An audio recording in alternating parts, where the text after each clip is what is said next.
But like, I don't want to say this. I don't want to say this, but like, this team,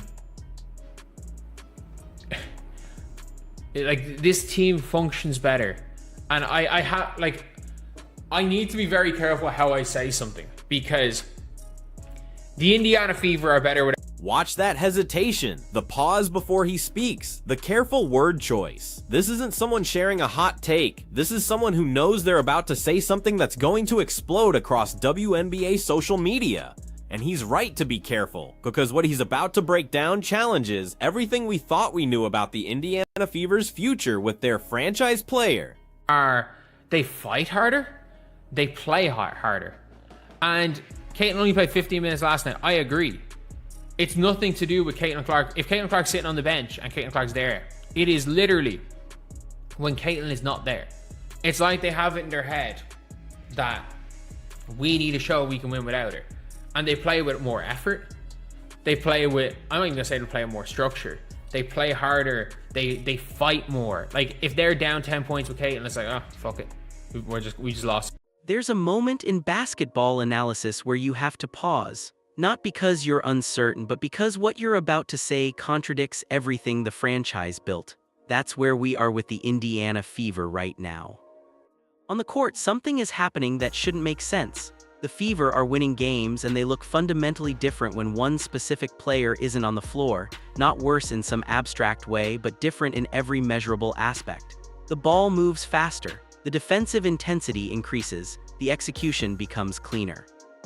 Watch the hesitation in analysts breaking this down. You can feel them wrestling with how to say this without it sounding like criticism of someone who is objectively one of the best basketball players on the planet. If you have the ball and you're not wide open to shoot, your job is to pass the ball to Aliyah Boston or Kelsey Mitchell and then let them do it. Ideally, you pass the ball to Kelsey. There's more ball movement because it's just, you move the ball constantly until Kelsey's open and Kelsey does what she does. But like, or Aliyah does what she does. But man, Taya Harris is... Let's start with what actually happened in that recent game. Caitlin Clark played 15 minutes. During those 15 minutes, something became visibly apparent to anyone watching. When she came off the floor, the Fever transformed. Kelsey Mitchell scored 29 points with 0 turnovers and 8 assists. Aliyah Boston was dominant in the post. The ball movement was crisp and constant. They came back from double digits down and won convincingly. These aren't close numbers. This isn't interpretation, this is what we observed. But here's where it gets complicated. It's not that Caitlin Clark played poorly. This isn't about her effort or her skill level. The question analysts are dancing around is something far more structural. The Fever's offensive system when Clark sits is actually quite simple. Move the ball until Kelsey Mitchell or Aliyah Boston gets a good look, then let them attack. No elaborate motion offense, no complex reads, just constant ball movement until your scorers have space, and it works.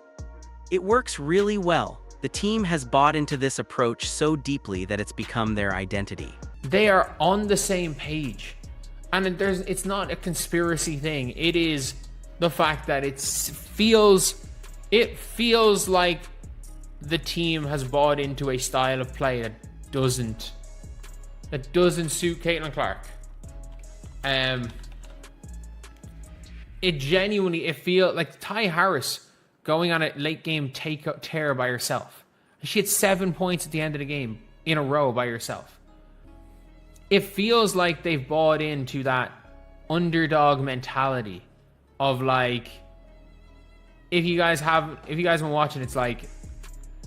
Before going further, if you're enjoying this video, don't forget to smash that subscribe button. It really helps us keep bringing you the content you love. Share this video with your friends so they don't miss out on all the drama and excitement. Understanding why requires going back to last season. The Fever nearly made the finals in 2024, not with Caitlin Clark running the offense. They did that, and it got them swept in the playoffs when the coaching staff abandoned that approach in favor of their preferred system. But before that, in the regular season build, they established something. They established an identity. A grind-it-out, defensive-minded, half-court execution-focused approach where role players know their spots and everyone buys into a collective mentality. That identity nearly got them to the finals. The current roster knows this system works because they lived it. Now introduce Caitlin Clark into that same system and something interesting happens. The system doesn't improve, it doesn't get more efficient, it actually becomes less clear what the team's identity is. That's not because Clark is a bad player. It's because Clark's game operates on completely different principles than what Stephanie White wants to build. There is a style of play that they played tonight that nearly got them to the finals last year. And there's a style of play, and you can't just sub Caitlin Clark into that. Like, you can't play like they did tonight with Caitlin Clark on your team. What would the ramifications to the Fever and WNBA be if Caitlin Clark's made a 12, 16-minute bench player? The ramifications for the Indiana Fever would be pretty much that they have an asset that you could... Is that at the end of the season, because Caitlin's due an epic extension, you would have to salary dump Caitlin. Like, the ramifications for you benching Caitlin means you would have to salary dump Caitlin. And they can't win a chip without Caitlin. I agree. I also don't think they can win a chip with Caitlin right now. Think about what makes Caitlin Clark special as a basketball player. She's a generational passer who creates advantages through vision and reads. She thrives in transition. She needs the ball in her hands to maximize her impact. She's the engine. The offense runs through her. She orchestrates. Now think about what Stephanie White's system requires. It requires players who excel within structure, who know their role, who execute in set plays, who don't need the ball to contribute. It's a player movement offense, not a player-centric one. The ball moves. The players move. Everyone knows their job. That's the opposite of what makes Caitlin special. I don't think they can, I don't think they can win a chip with Caitlin. And this was like borderline miracle comeback today. It really was. And I'm gonna be honest, like, this was an incredible performance from Taya Harris. Absolutely an incredible performance from Taya Harris. And like, it's hard to justify benching Taya Harris on Sunday. It just is. Like, Caitlin's... This is where the comparison to the 2004 Detroit Pistons becomes essential. That team won a championship with no superstar, just incredible chemistry, elite defense, and everyone buying into their role. They had an identity. They knew exactly who they were and how they needed to play. That worked perfectly for that group. Now imagine if you could add Steve Nash or Allen Iverson to that team. Iverson in 2003-04 was a first-team All-NBA player, an MVP-caliber talent who needed the ball constantly and played a completely different style. You can't just plug him into that system. The chemistry breaks, the identity gets confused, the ball movement that made them special disappears because the best player needs the ball. It doesn't work. That's not a knock on Iverson, that's just basketball reality. Some players and systems align, some don't.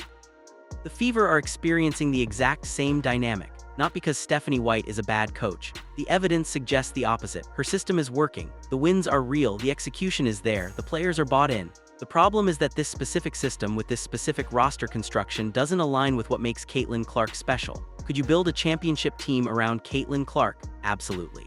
It's not a liability. Caitlin just doesn't play the system. Caitlin doesn't play the system.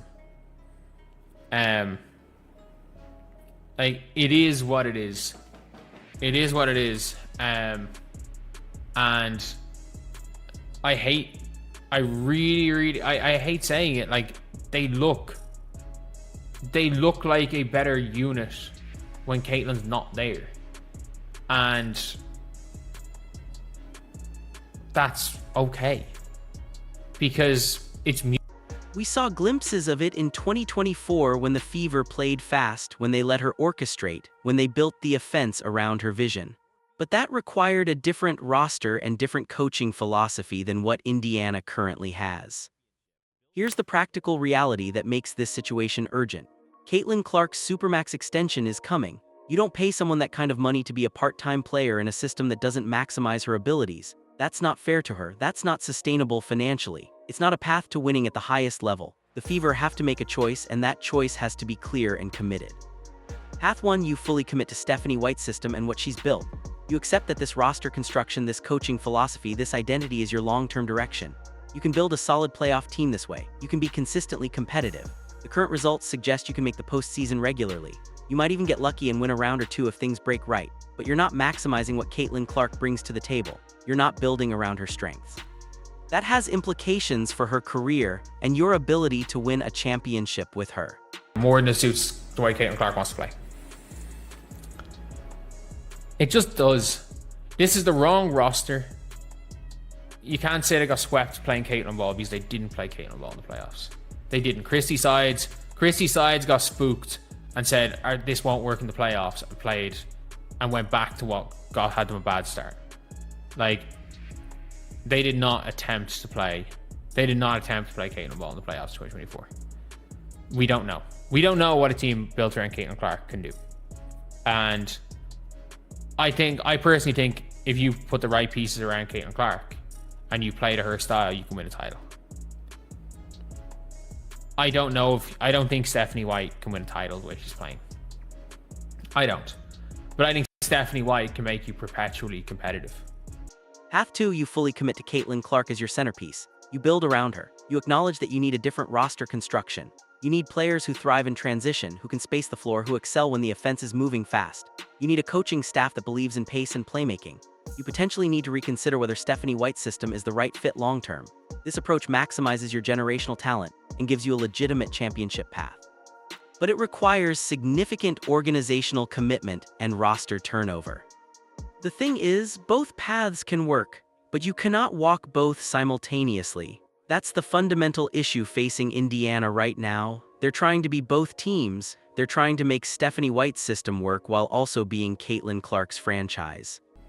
But when you're the Indiana Fever and you didn't make a playoffs for nearly a decade, cementing yourself as a solid playoff team is important. The problem is that you can't just put Caitlin Clark into this system. It doesn't work. It doesn't work. It's like if the 04 Pistons, let's just say hypothetically, Allen Iverson was on the 03 Pistons.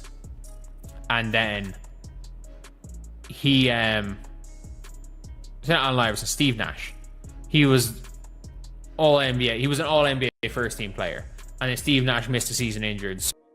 That means they're not fully committed to either vision, so they get the worst of both worlds. They're not good enough with Caitlin because the system doesn't maximize her. They're not developing long-term championship potential around her because they're building around a different philosophy. Look at what's happening with Taya Harris. She's thriving in this system. Her performance earned her minutes. The team is undefeated when she starts. She plays with intensity and fits perfectly into what Stephanie White wants to build. She's won games through her execution and effort. Now Stephanie White has an impossible roster decision. Do you bench the player who just won you a game? Do you bench your best player to keep the system intact? This is the bind the Fever have created. The analytics support what we're seeing. When the Fever play Stephanie White's preferred system without compromise, they're effective. They're scrappy. They play with a chip on their shoulder. They execute defensively. But when Caitlin Clark is on the floor, the system gets disrupted because her game operates on different principles. This isn't a judgment about her as a player. It's an observation about fit. And look, it is a shit one. It is genuinely a shit one. Do I wish that it's all worked out? Yeah. Of course I do. Of course I do. Like, I'm not out here calling conspiracy. There are times in basketball where it just doesn't work out. And that is fine. That is absolutely fine. But yeah, look. It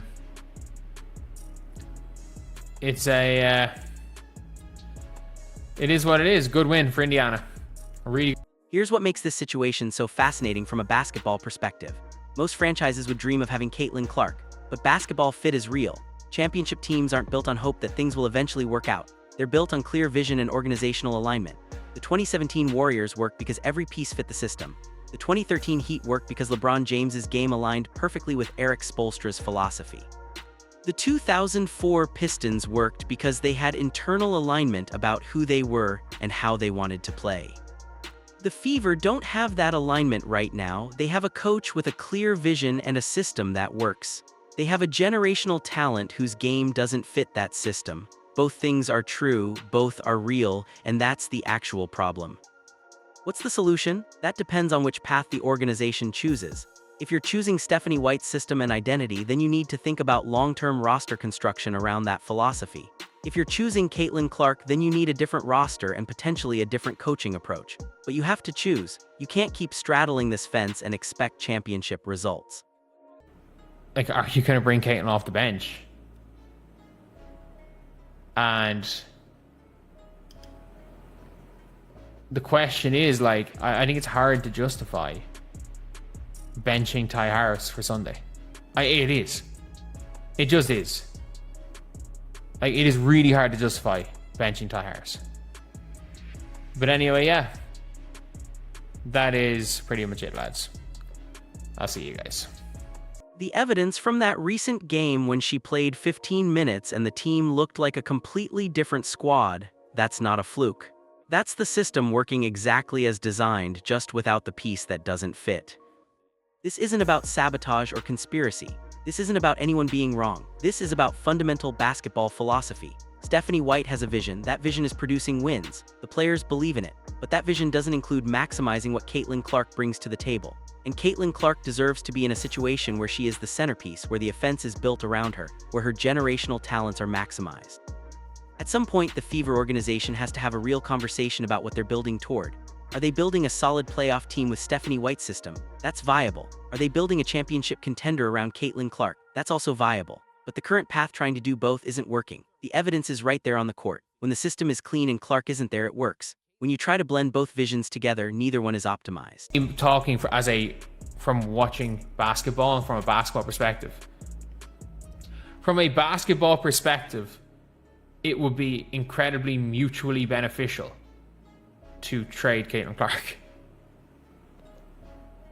And that's not we're not going into sabotage, we're not doing this. Stephanie White clearly has a vision for a team. And to say Stephanie White's this terrible coach, like, it's clearly working. Like, her vision clearly is working. And that's not saying that Caitlin Clark, her vision can't. The coming weeks will be fascinating because Stephanie White has to make real decisions about rotation and minutes. Taya Harris earned her spot. Caitlin Clark is still the best player. You can't bench either one indefinitely, but you also can't keep pretending this situation is sustainable. Something has to give.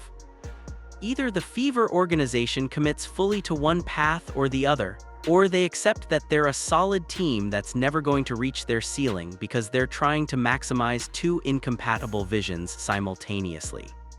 That's the actual Caitlin Clark problem facing Indiana right now. Not that she's not good enough, not that she's the issue, but that the system being built by Stephanie White and the talents being brought by Caitlin Clark are operating on different basketball principles. And you cannot win a championship when your organizational vision and your best player's game are fundamentally misaligned. The Fever have to choose which direction they're actually heading.